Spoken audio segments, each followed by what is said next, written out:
韩良，我想好了，读书没用，烦得很。我齐景春要跟你去闯荡江湖，我要快意恩仇，我要喝最烈的酒，用最快的剑。哎，别摸我的头，会长不高的。韩良，行不行？你给句爽快话。我钱都备好了，10几两银子呢。哎，去，毛也没长齐，净说些大话。啊，小齐呀！先生，你的耳朵做甚的？到底是谁打你打这么狠呢？那个姓左的。他呀，下手这么没轻没重的，是不是他讲道理讲不过你，恼羞成怒了？二师兄他倒愿意认输，可却故意说我读书再多，学问也超不过先生你，这不胡扯吗？先生你学问虽大，年纪也大呀，我年纪还小，总有一天会超越先生的。可他听不进去啊，非说要有本事，民间学问就大过先生，给我气的，趁他不注意飞起来就是一拳。虽然最后没打过他。哎，君子动口不动手啊！君子当坐如师，立如棋，礼从仪，史从俗，牢牢记住。小齐啊，你终有一天会长大，变得稳重。只是不知道到那时，你的弟子，或是你看好的孩子，还有没有你现在这份坚韧？骨子里还有没有所谓的快意恩仇？爹，今天你要是留他一命，我就死给你看！陈平安，你知道我一直都很欣赏你，但是对不起了。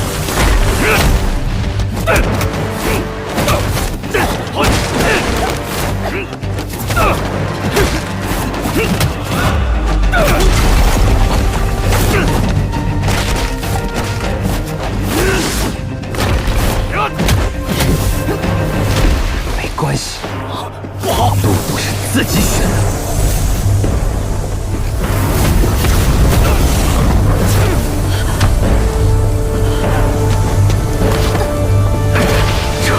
这是剑气。不要！先来！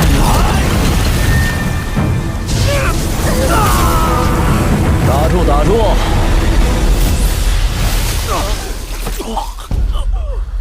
太暴殄天物了！相亲相爱的一家人，打打杀杀多不好。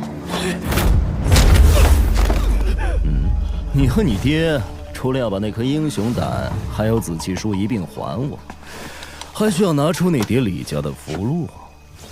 但是这些只能救一个人。朱卢，你来选。恳请阿良前辈让朱路离开，我愿以死谢罪，不用遭了前辈的刀。我说过，朱路必须死。我求你放过他吧！你家孩子没有闯过祸，没有胡作非为过，鹿儿他不懂事，求你原谅他吧！我求求你！陈平安，鹿儿只是个孩子。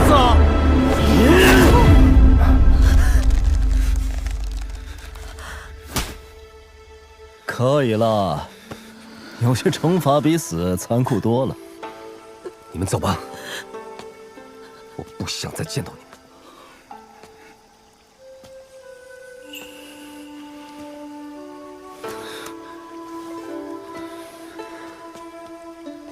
阿良，有没有酒喝？酒有的是。但我告诉你啊，伤心的时候千万不要喝酒，容易变成烂酒鬼。快意的时候喝酒，说不定就能成为酒仙。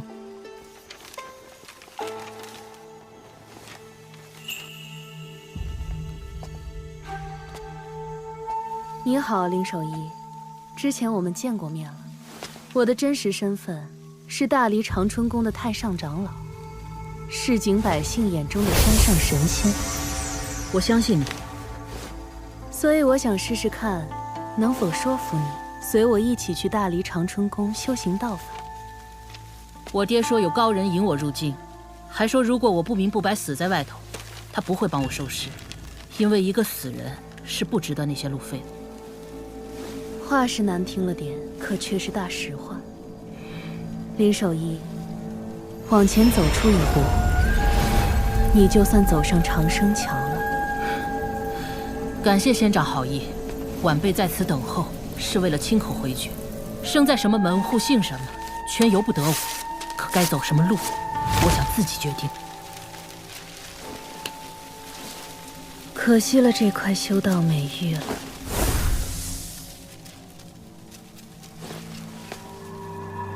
林守一，出事了！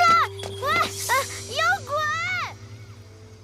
陈平安，这一路走来，无论是齐敦山还是砍竹林，我试探过你很多次，如今是最后一次了。阿良，你莫非要走了？哎呀，当初在龙须溪边，如果你的性格不对我胃口，哪怕你是齐景春挑中的人，我也不会跟你唠叨，只会留给你一头驴子，拍拍屁股走人。至于你能不能熬到风雪庙未尽出关，关我屁事。反正早死晚死都是死。虽然不知道阿良你的用意，但我多少也琢磨出来，是不是我跟齐先生认识的缘故，你才会这么伤心？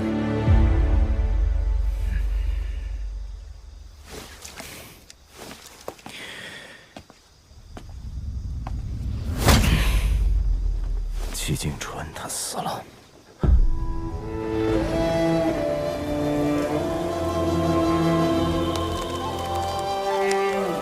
其实我猜到了，却始终不愿，也不敢相信，他可是齐先生。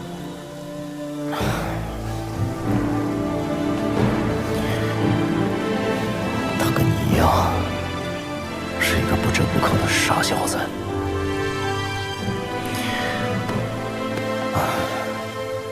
不是我阿良故意刁难你，这修行路上诱惑太多，恰好人心此物又脆如琉璃，经不起推敲。李怀的机缘，林守一的修道天赋，都可以换成钱，成为你陈平安的垫脚石。尤其是李宝平，多好的小姑娘，万一被自己信任的小师叔伤透了心，我阿良的心都快要碎了。既然齐景春选中了你，还不愿过多试探，那就由我替他来做，看看你陈平安值不值得千锤百炼，是不是块真金白银。阿良，你放心，我虽然喜欢钱，但只喜欢我双手挣来的。我是怕齐先生会失望，怕我护不住宝平他们。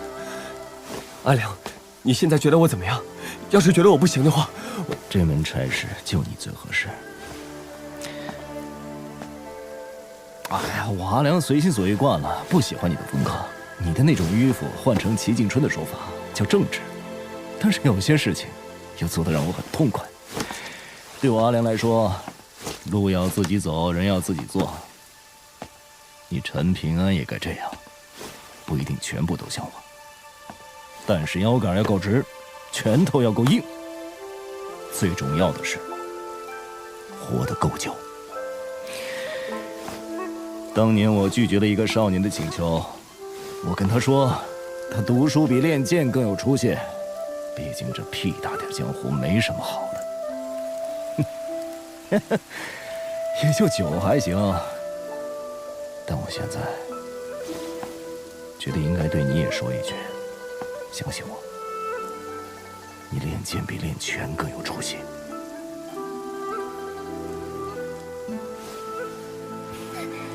小师叔，怎么了？见到鬼了？真的有鬼！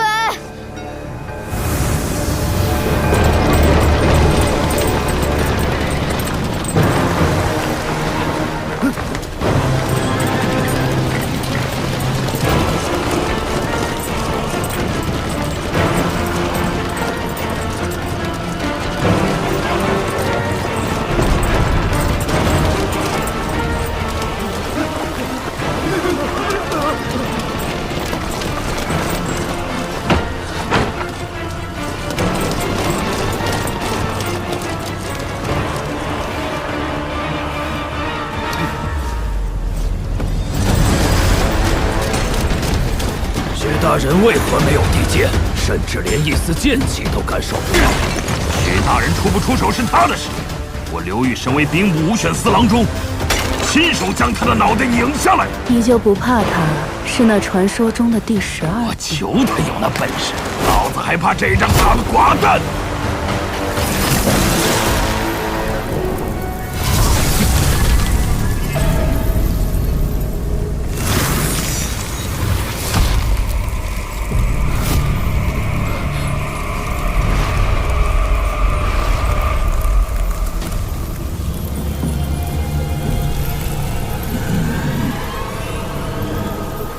陈平安，他是你仇人啊！你别看我呀，看林少一，看陈平安，也不是，看阿良也行。啊，阿良！放了心吧，小王八蛋，这尊阴神修道有成，跟了你们一路，是有人专门派来接替我阿良，你保护大爷的！哎，这些孩子交给你，最少护送到大黎边境野夫关。前辈，为何愿意相信一个来历不明的阴物？哎呀，你长得这么不近人情，一看就是面冷心热、侠义心肠。是因为像前辈吗？你说话挺逗啊。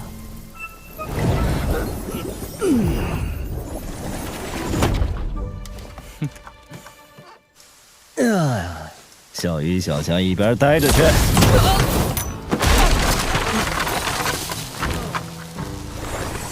林怀，你是不是天天踩狗屎的？你才踩狗屎的，把那本断水大牙打开。全家都踩狗屎。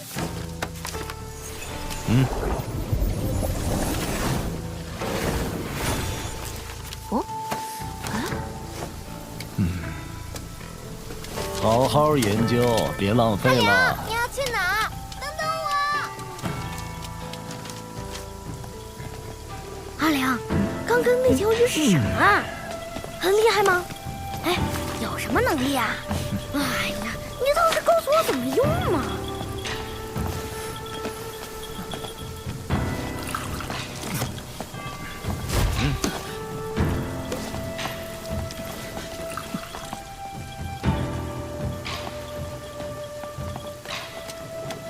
最后，毛驴谁要啊？阿良，你不会要死了吧？那你可要把你的宝贝灯留给我呀！这点滚你娘的！有多远滚多远。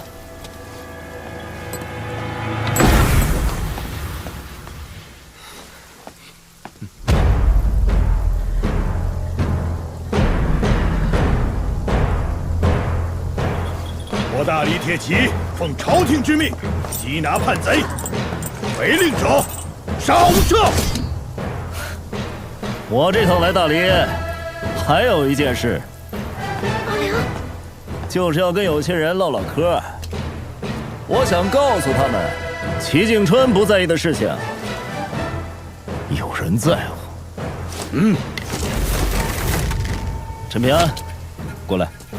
你在祁墩山用掉的那缕剑气，我过意不去，教你一门18庭的运气法子，就当补偿了。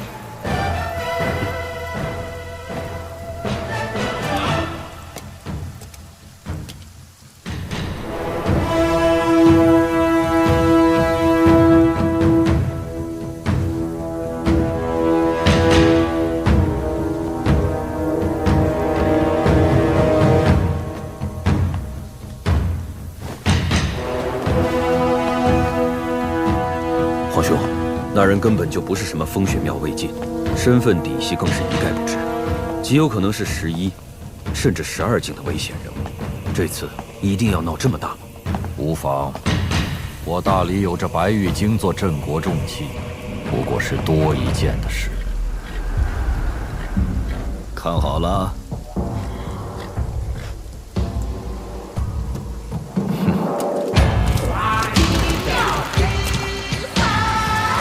气若龙脉，取万山之祖令冲，此处为1庭。快过36关，制服毒血，此为2庭。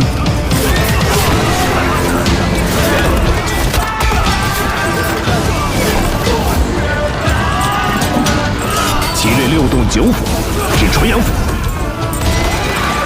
此为3庭。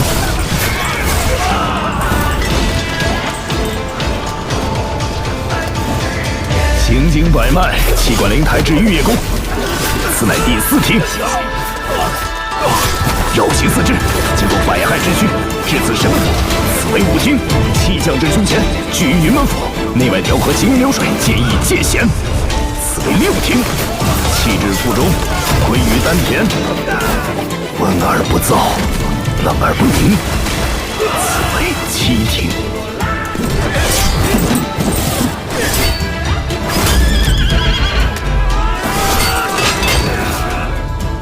气至腰间，聚集于拳门。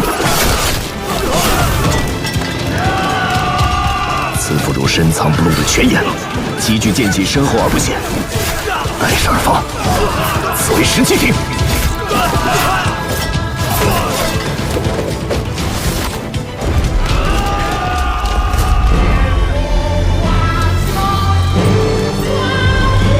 气随剑走，剑意深长，一剑出鞘，终其归根。至此18庭。记清楚没有啊？记住了，谢谢爸爸。等以后熟悉了路线，你可以尝试着慢行气机，慢才是18庭最有意思的地方。我赶时间，你们几个一起上吧。今天便是龙潭虎穴，你要放手一闯了，拼上一身道行，未必没有胜算。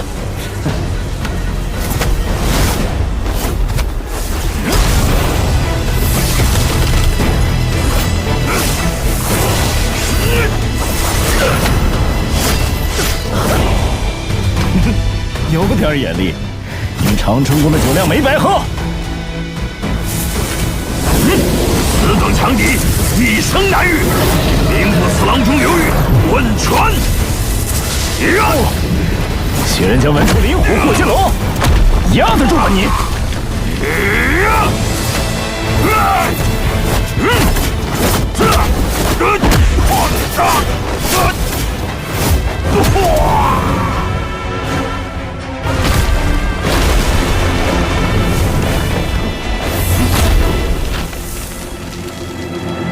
许若，你真是个傻子！见到了这辈子最仰慕的人，肚子里的问题是一个都没来得及问。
祖母，你可知道这一架我为何要打？是因为母后要杀陈平安？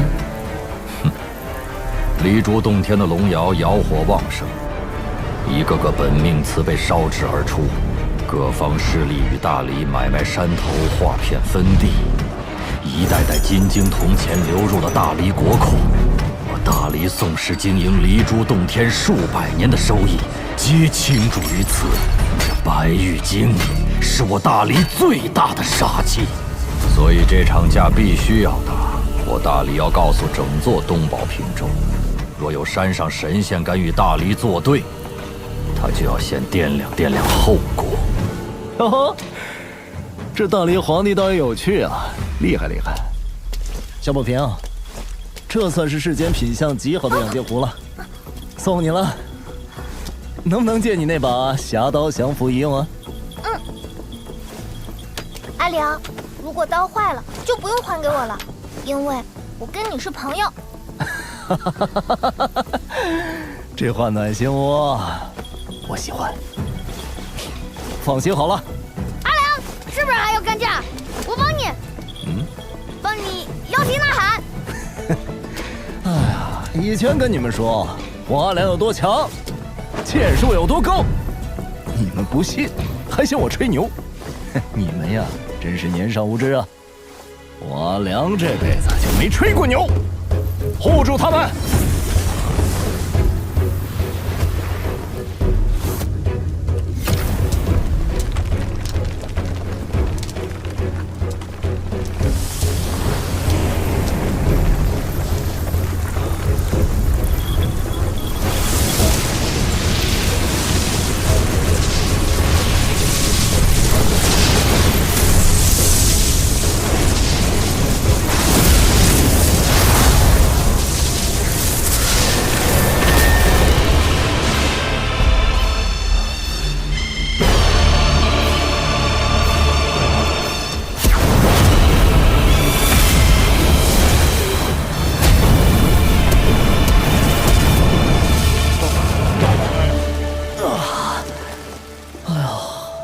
境界太高也不是好事啊！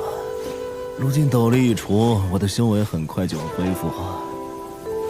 这人间怕是待不住了。阿良，我爹和我娘亲还有我姐都离开我了，以后我不骂你就是了，你别走行不行？这一路鸡毛蒜皮的短暂相聚，临了感觉还不错。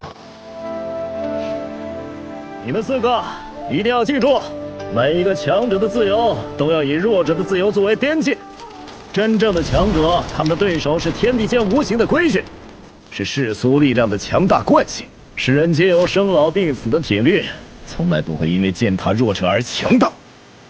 必然是遇强则强，遇挫愈勇。比如阿良，打完这波大礼就要去别的地方，打遍那些个最强者。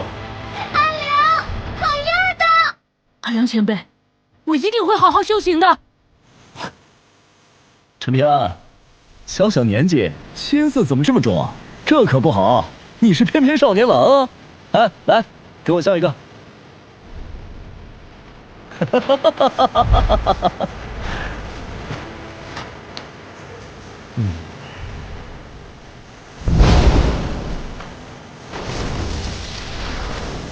走了。阿良这么强，还是那种不讲道理的强。小子，一定要好好练剑啊！以后要跟我阿良一样猛，更猛的话，那算了吧，难得很。阿良，你放心，你可要说话算话呀！我一定会好好练剑，知道吗？阿良，你说的话全都记住了。老头子，你说的没错，有他们在，才是有希望的人间。这个人间，好看得很，好看得很呐！为了这样的人间出手，才是我阿良。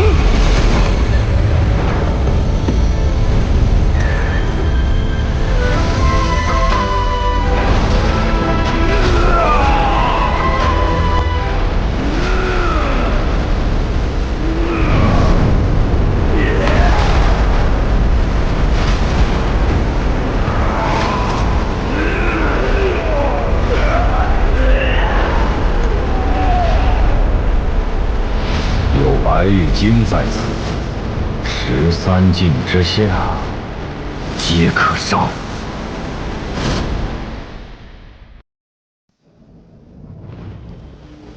他们说这是教化，是引导向善，是大道之行。一群自命不凡的老不死，用他们那套陈腐的规矩，像塑造泥偶一样塑造。他们让我诵读那些他们自己都未必明白的经历，要我压抑心中所有的情绪，磨平我全部的棱角，变成一个所谓的人，一个符合他们三教理想的人。凭什么？就因我身为异类，因我血脉里带着不属于这个人间的东西，都是狗屁！什么狗屁教化，狗屁大道，全都是用来粉饰他们想掌控一切的野心。孽障，放！够了！这些因果还轮不到你管。出于私心，若他不逾越规矩，留他有何不可？这世间不该只有以强凌弱这一种道理。他跟那些人不一样，但我也不懂他，因为他，我才选择变成这样一个不伦不类的存在。陆老、栾巨子，准备的如何？目前白玉京的12楼飞剑，皆已关联整个大理气运。若是同时祭出，恐怕20年内都难再驱使。木儿，你随陆先生学习旺气之术有一段时间了，能否探知那人的境界？感知还很模糊。陛下有些心急了，堪舆之学岂能一蹴而就？何况那人刻意隐藏修为，宋牧有所感知，已是出类拔萃，天赋远超同辈翘楚了。我儿子嘛，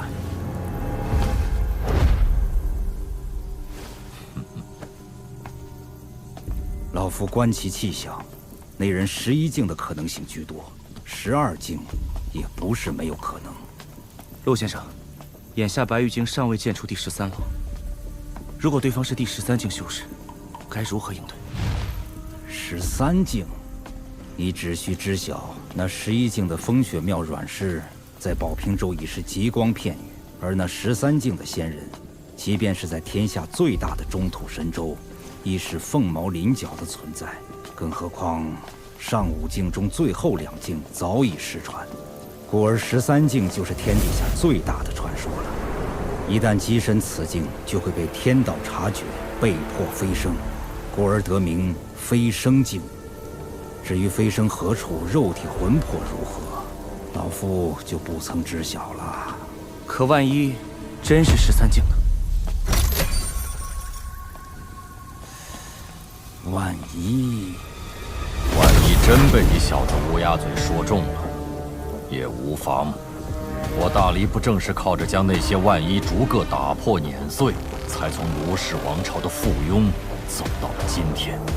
这些道理，宋玉章应该早点教给你的，只不过他不敢罢了。你娘亲看好你弟弟，不过我更看好你，否则你也活不过那年雨夜。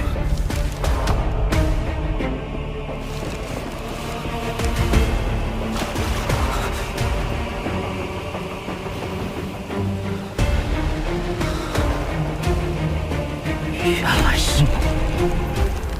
至于那位齐先生，是我有愧，大黎对不住他。可你是他的弟子，就很好。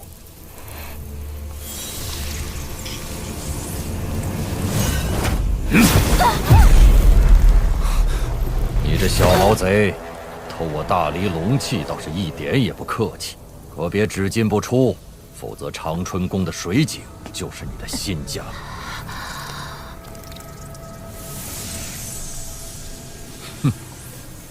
胆子这么小，当初还敢一次次跟齐先生发脾气。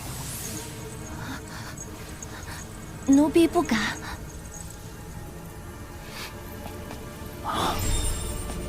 来了！面对围剿，不是逃跑，而是杀向京城。宋牧，该你出手了。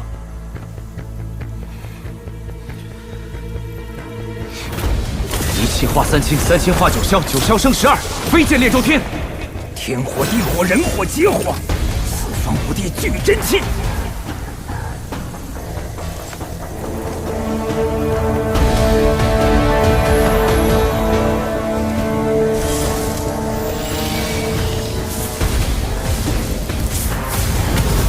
离火断魄，照肝胆；潭水洗剑，敌神魂。前三连袭，坤六断；12重楼，剑气轩。今以心火为引，社稷为凭，号令而等。香火，砥柱，震岳，山海，桃枝，雷霄，紫电，经书，梵音，浩然气，红妆，云纹，起剑。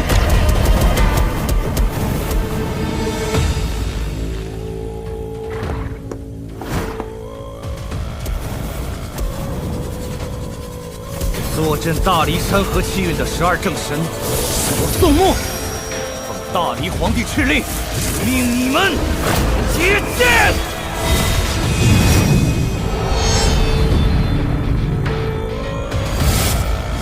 居然连我们都要杀，看来这骨头够硬的。恐怕我们还不够数。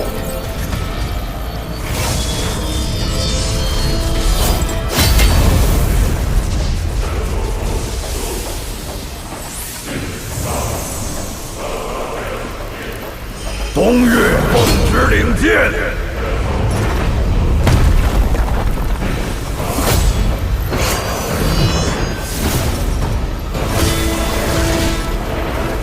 中岳奉旨领剑，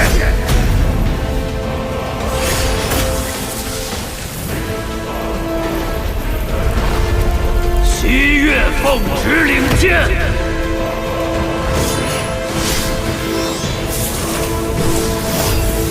北岳奉旨领剑，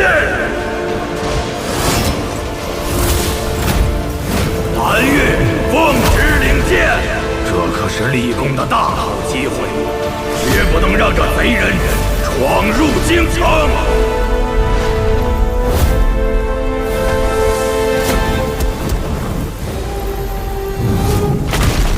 大胆狗贼，休敢在我大理御空飞行！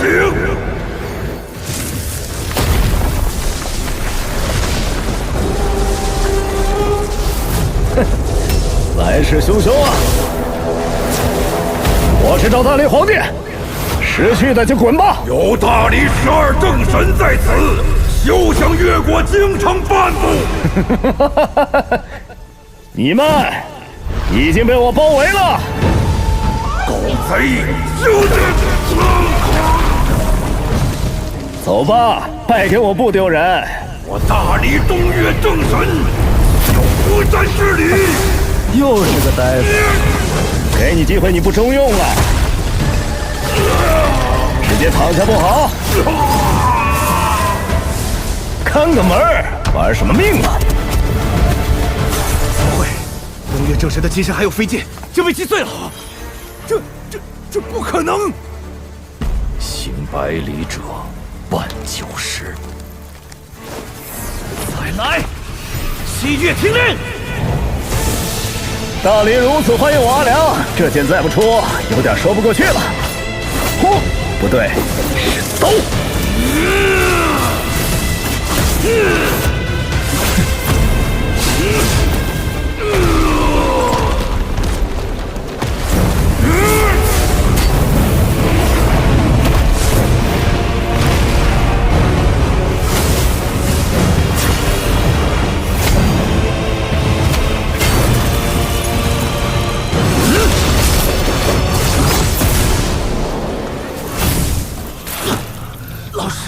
到底是什么境界？10境、11境、12境，不可能！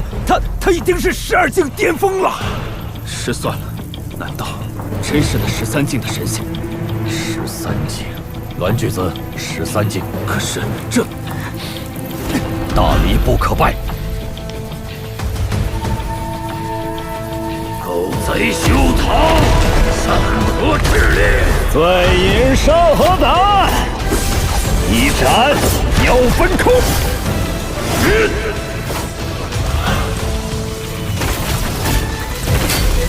剑气，烈云崖，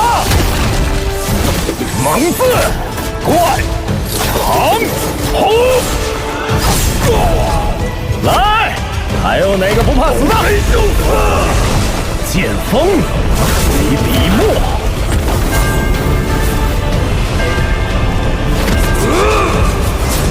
万古正孤红。狗贼哪里跑？念了，怎么不念了？受死吧！都给我听好了，老子的是巨蟒。浩然，剑一出，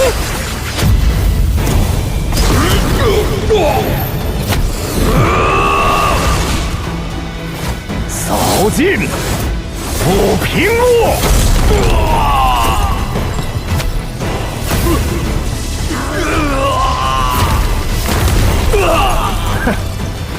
你们大理没几个能打的呀！大理五岳都败了，我们根本没有胜算。文巨子还得多久？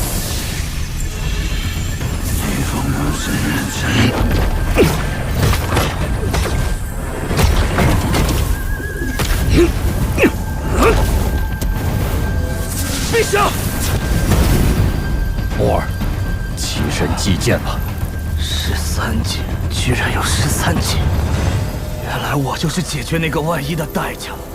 而且你知道我别无选择。你可以选择站着死，祭剑吧。墨儿放心，老夫会为你护法。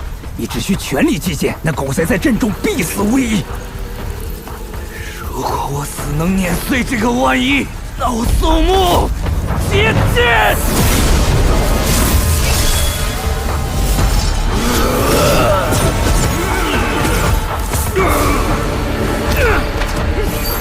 击剑！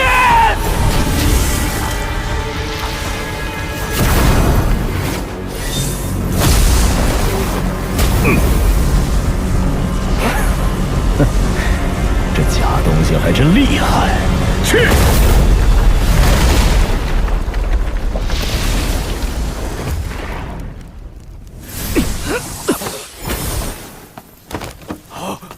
公子，你怎么样？愚蠢之极，解决掉了吗？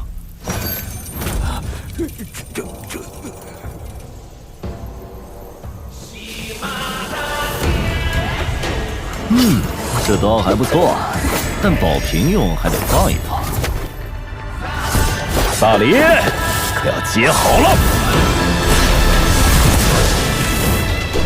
不好，冲白羽进去了，快拦下来！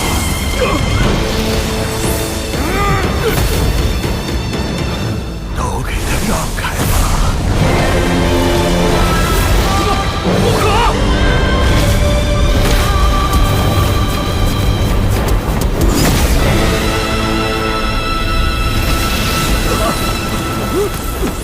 国师大人，怎么会？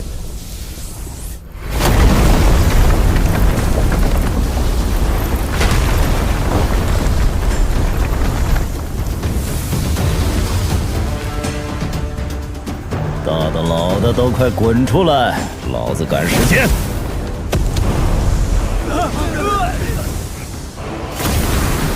哦，石镜武夫，大理宋长靖，愿酣畅一战，虽死无憾，不枉此生。不错。喂，里头的5个，哪个是大理皇帝？还不快出来磕头认错！我数到10，1。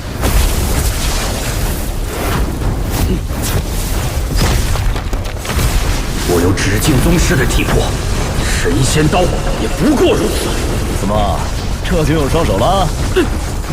听说你扬言要单手锤杀齐景春，这剑气竟能直接震碎体内经络！让开！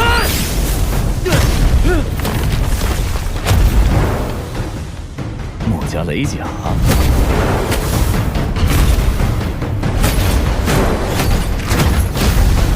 前辈，能否就此收手？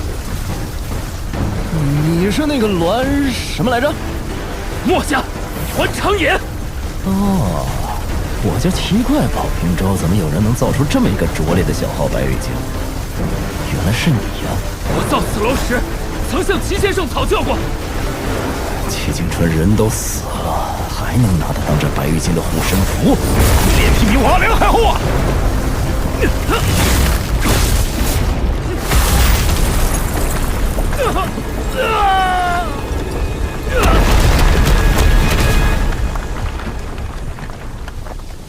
我跟前辈没法比。齐先生说起前辈时，也是前辈此时的表情。别以为你这缓兵之计我看不穿，我若再劈头，齐景春为大黎国运带来的裨益，我会全部收回来。多有得罪，大黎宋正纯见过阿良前辈。你就是大黎皇帝？行了，身为帝王还敢偷摸机身炼器，是实境修为，胆子不小。伸出头来，让我砍一刀。好，我死后只求前辈不要为难大黎。跟我谈条件？还没睡醒吗？陛下，胡叔，阿良，不可以杀他。崔禅，你这个不争气的王八蛋，还有脸来见我？真当我阿良不敢把你一刀砍死？阿良，是你当年亲口说的，我崔禅可以走自己的路。任何人在追求一件事情的时候，都会付出代价。但是阿良，齐景春后半生的心血都在大理。你放屁！人都没了，还有脸跟我说这个？我说的是事实。齐景春真的希望大黎能够走出一条不一样的路来，哪怕到最后他只有失望，你也不能否认齐景春选中的人依旧是大黎龙泉县的孩子。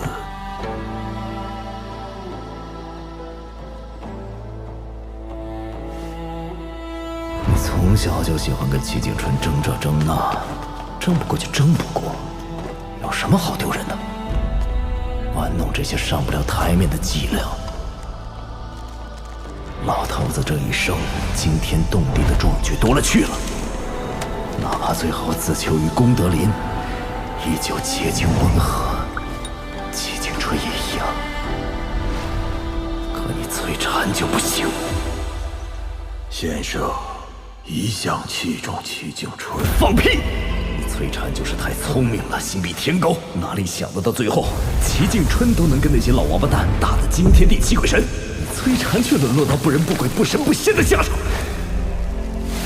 咎由自取啊！所以不为我也为齐景春。阿良，请你就此收手。不说了，跟你这种钻牛角尖的聪明人讲道理，我不如找李怀那个小王八蛋吵架去。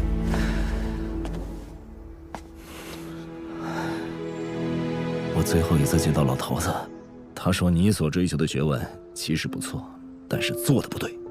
他最后还说，你的字帖写得真漂亮，早知道是这么个师徒反目的光景，当初就该多跟你讨几张。先生也觉得自己是有错的。老头子嘴上不认错，你们做学生弟子的蹭吃蹭喝那么多年，就不能揣着明白装糊涂？老头子的通天本事和为难之处，别人不知道，你崔禅还不知道？先生错了，先生的错，先生错了。大黎皇帝，算你运气好。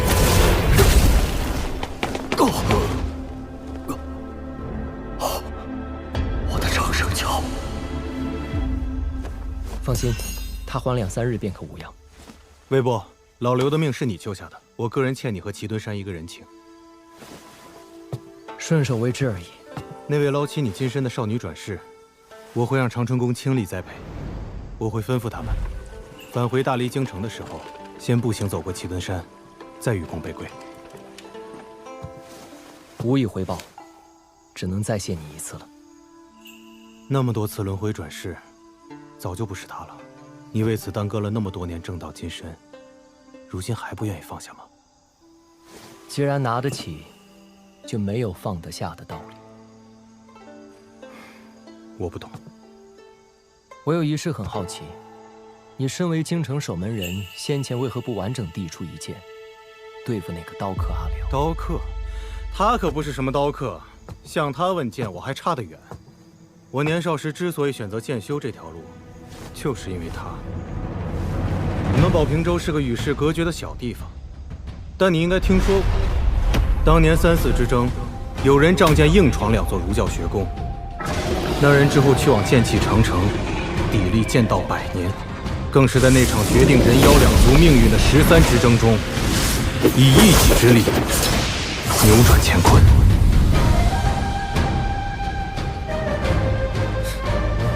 你被他捅了一刀还活蹦乱跳，够吹一辈子了。圣人天地，规矩使人，此处人间不可久留。哎呀，知道了知道了。别给脸不要脸！当初你干这破事儿还不够吗？催你娘的催！有本事下来打我呀！来啊！哎，这把刀帮我还给那个叫李宝平的小姑娘，她是我朋友，记得客气点儿。没问题。将来小宝平策马饮酒，配刀别葫芦。你们人间有眼福喽！再敢对那群孩子动手，我阿良就算是破开天幕重回人间，也要让你们大理亡国！记住了。来，天上的告诉我，是佛法远还是道法高呀？到底是谁的本事大，拳头更硬？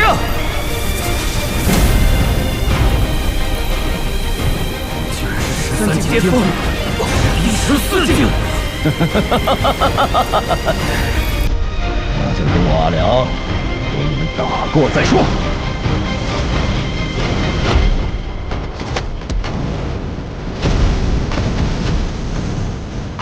你总喜欢跟蝼蚁讲道理，这家伙就跟你不一样。可我为什么觉得还是你更好一些？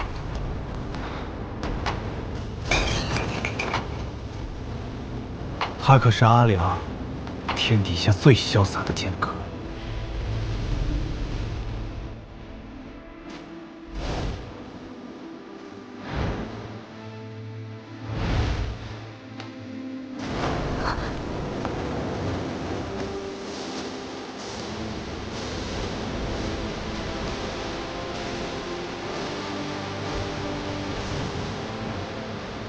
老头子，你说的没错，有他们在，咱是有希望的人间。这个人间好看得很，好看得很呐。为了这样的人间出手，才是我阿良。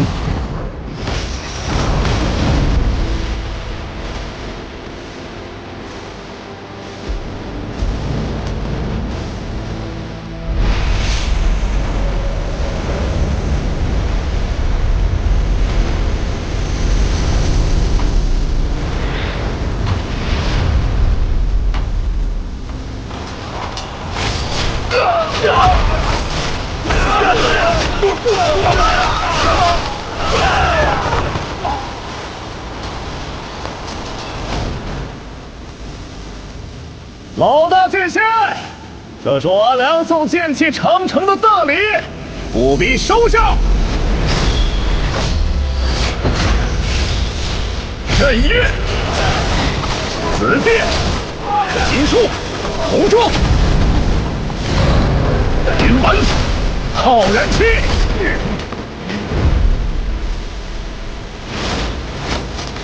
哼哼，诸位起见。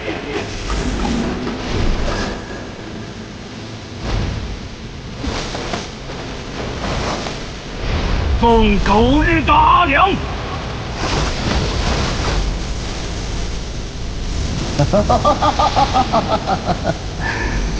都给我等着！豪杰拙贼，见凶杀妖，随我一起干他！